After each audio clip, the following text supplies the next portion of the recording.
Hey, how's it going, guys? My name is Jesse, this is Car's Headline, and today I'm going to be showing you how you can shift a manual transmission car without having to use the clutch.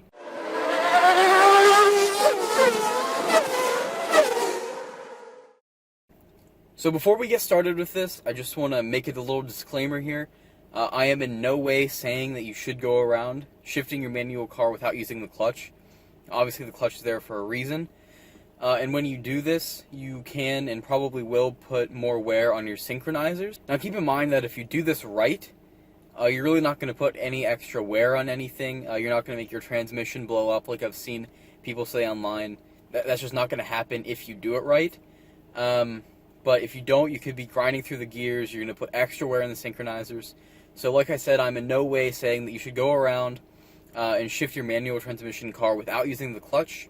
Like I said, it's there for a reason. This is something I really just recommend you do if you're in some sort of emergency situation where something happened to your clutch. Something like that where you really don't have any other choice, you can't get towed. That's when I would recommend to use this. So with that said, let me show you how you can shift your manual car without having to use your clutch. Alright, so you're going to want to put it in first, obviously, get the car rolling. And once you're ready to shift into second, just pop it out and pop it into second, alrighty? Now, when you're popping it in to the next gear, you're going to want to give it a second because the RPMs are going to fall. Like I'll show you here. Get going. Out a second, RPMs fall, you put it in third, alright? That's really all there is to it. Now I'm in a parking lot here, so I'm not going to really be able to go any faster than this. But that's about all there is to it. So let me bring it to a stop again. Alright, I'm going to put it in first. I'm going to get the car rolling. Okay. Pop it out of first, RPMs drop. Put it in second. Let me swing around again. Alrighty, so now we're in second. You can see the RPMs have built up. So I'm going to pop it out a second, RPMs drop, put it in third. No problem. And really, that's about all there is to it. So obviously using this method, you're going to be able to downshift your car, but that's also going to require you to rev match, which is a little bit more complicated, but I'll go over that here too. Alright, so now the car is going. You can see we're in third gear. So I'm going to pop it out of third, give it a little blip, and it's going to slide right in. And with that blip there, that's called rev matching.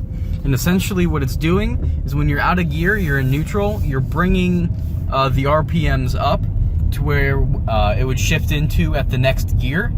And then that allows the transmission revolutions and the engine revolutions to line up normally. And typically you do that for just a normal shift, or to make a smoother shift. But in this case, you can do it without using the clutch. Alright, so one more time, we're in second gear. As you can see, bring it up to about 2,000 RPMs. We're gonna pop it out of gear. We're gonna make the revs shoot up to where they normally be at that speed in first gear, and it just slides right in, as you can see, without using the clutch. Now I'll go around again, and we're gonna put it in second, then put it in third without using the clutch. Get going a little faster. Take it out a second, put it in third, no clutch. Now I'm going to swing back around. As you can see, third gear, about 1,200 RPMs. Pop it out of third, rev match, and put it in second. Boom. Alright guys, and that is how you upshift and downshift your manual transmission car without having to use your clutch. Now, I'm not the best at it by any means, and like I said earlier, I'm in no way endorsing you to do this or telling you that you should do this in just everyday driving scenarios. I really think you should only do this in emergency situations. But it's also something that I think people should know how to do if for whatever reason they came across a situation where they needed to do this, something happened to their clutch, they couldn't get in the next gear, whatever. I just think this is something that people should know how to do, and so I made this video. So if you guys enjoyed it, if you learned something, be sure to give this video a big thumbs up.